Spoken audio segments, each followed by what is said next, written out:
રાજકોટના સાથે સાથે આખા ગુજરાતમાં અત્યારે સ્પેશિયલ ઇન્ટેન્સિવ રિવિઝન 2026 જે છે આ કામગીરી ચાલુ છે.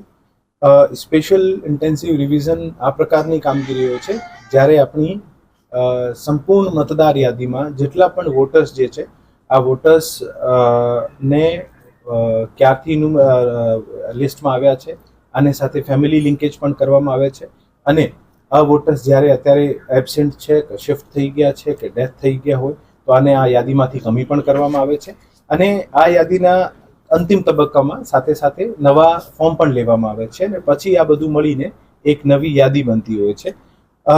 આપણા જિલ્લાની કુલ 8 વિધાનસભા મત વિસ્તારમાં કુલ 23,91,000 અને 27 મતદારો છે.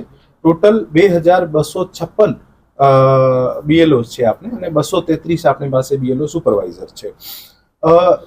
આ SIR ના ભાગરૂપે જિલ્લા કક્ષા દ્વારા 23,91,027 ઇન્યુમરેશન ફોર્મ, જે ફોર્મ જેમાં મતદાર પોતાની એન્ટ્રી કરશે, આ ફોર્મ પ્રિન્ટ કરી દેવામાં આવ્યા છે અને 100% પ્રિન્ટિંગ પછી BLO દ્વારા અત્યાર સુધીમાં મોટા ભાગે ફોર્મ્સનું વિતરણ ચાલુ છે અને 7 તારીખ સુધી, આવતીકાલ સુધી આ તમામ ફોર્મ્સનો 100% વિતરણ જે છે આ દરેક મતદારને કરી આપવામાં આવશે.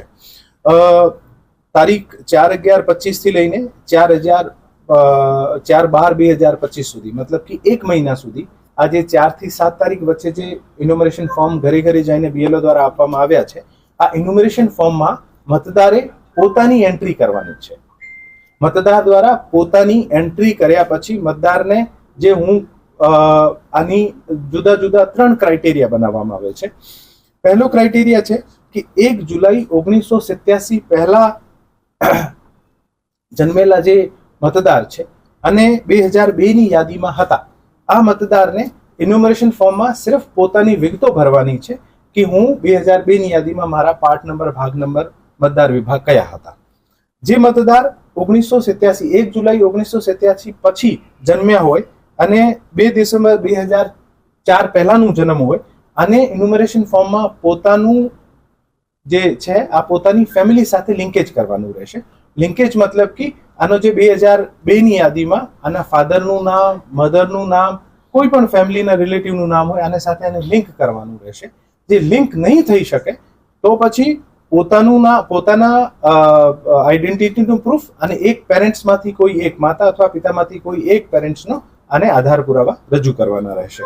2 ડિસેમ્બર 2004 પછી જે મતદાર જન્મેલા છે અને આનું જે આજની તારીખમાં નામ છે, તો આને જેવી રીતે અગાઉમાં મેં વાત કરી એવી જ રીતે આમાં પોતાની ફેમિલીનું લિંકેજ કરવાનું રહેશે. પોતાના ફાધર સાથે લિંકેજ, પોતાના મધર સાથે, ફેમિલી મેમ્બર સાથે લિંકેજ કરવાનું રહે. જે લિંકેજ નહીં કરી શકે તો પછી એક પોતાનું આઈડેન્ટિટી સ્થાપિત કરવાનું આધાર પુરાવા, ફાધરની આઈડેન્ટિટી સ્થાપિત કરવાના આધાર પુરાવા અને મધરની આઈડેન્ટિટી. સો એમ કહી શકાય કે 1 જુલાઈ 1987 પહેલા જન્મેલા હોય અને 2002 ની યાદીમાં નામ હોય અને ફક્ત જૂની યાદીમાં પોતાનો પાર્ટ નંબર, ભાગ નંબર શું હતો આ જ લખવાનું રહે, કોઈ આધાર પુરાવા આપવાની જરૂર નથી. પરંતુ જે 1 જુલાઈ 1987 થી લઈને 2 ડિસેમ્બર 2004 ના વચ્ચે જન્મ થયો હોય અને પોતાના પેરેન્ટ્સના સાથે લિંક કરવું પડે અને જે લિંક નહીં કરી શકતા હોય તો પછી પોતાનું અને માતા અથવા પિતામાંથી કોઈ એક આધાર પુરાવો આપવું પડે. અને 2 ડિસેમ્બર 2004 પછી જન્મ થયું હોય, આનું લિંક નહીં કરી શકતા હોય તો પછી પોતાના ફાધર અને મધર ત્રણેયનું આધાર પુરાવા આપવાના. ગ્રાન્ડ પેરેન્ટ સુધી પણ મેપિંગ થઈ શકે અને મેપિંગ જે છે આ આપણા દાદા અને દાદી સાથે પણ થઈ શકે છે. આ તમામ એક્સરસાઇઝ જે છે આ BLO દ્વારા 3 દિવસમાં, જે 7 તારીખ સુધી ઇન્યુમરેશન ફોર્મ ઘરે ઘરે જઈને આપવામાં આવશે. પછી આના તમે જોશો કે આના ફોર્મના સૌથી ટોપ ઉપર BLO નો મોબાઈલ નંબર લખ્યા છે. તો જેમ જેમ આપ પોતાની વિગતો ભરી દો છો અથવા લિંકેજ કરી દો છો તો BLO ને જાણ કરવાની રહે. BLO આપના ઘરે આવીને ફોર્મ કલેક્ટ કરી લેશે. ફોર્મ કલેક્ટ કરવાની જે છેલ્લી તારીખ છે આ 4 ડિસેમ્બર 2025 છે. 4 ડિસેમ્બર 2025 સુધી અમે તમામ જે ઇન્યુમરેશન ફોર્મ્સ છે આ કલેક્ટ કરીશું. હવે સપોઝ ઇન્યુમરેશન ફોર્મ કલેક્ટ નહીં થાય, આનો મતલબ આ થયું કે વોટર અથવા તો ત્યાં એબસેન્ટ છે, અથવા વોટર ત્યાંથી શિફ્ટ થઈ ગયા છે, અથવા વોટરની ડેથ થઈ ગઈ છે, જે ઇન્યુમરેશન ફોર્મ નહીં. તો આ તમામ નામો જે છે આની કમી કરીને પછી એક જે ડ્રાફ્ટ ઇલેક્ટોરલ રોલ છે આનું પબ્લિકેશન કરવામાં આવશે. અને આ ડ્રાફ્ટ ઇલેક્ટોરલ રોલ જે છે આ 9 ડિસેમ્બર 2025 તારીખના દિવસે પબ્લિક કરવામાં આવશે. આ રિલેટેડ કોઈ પણ ક્લેમ્સ અને ઓબ્જેક્શન હોય, ફોર એક્ઝામ્પલ કોઈ એબસેન્ટ કહે કે નહીં હું એબસેન્ટ નથી, ખરેખર મારું નામ કમી થઈ ગયું છે, તો પોતાના ક્લેમ્સ અને ઓબ્જેક્શન રજૂ કરી શકે છે. અમે આ ક્લેમ્સ અને ઓબ્જેક્શનને ધ્યાને રાખીને ફર્ધર કામગીરી કરીશું.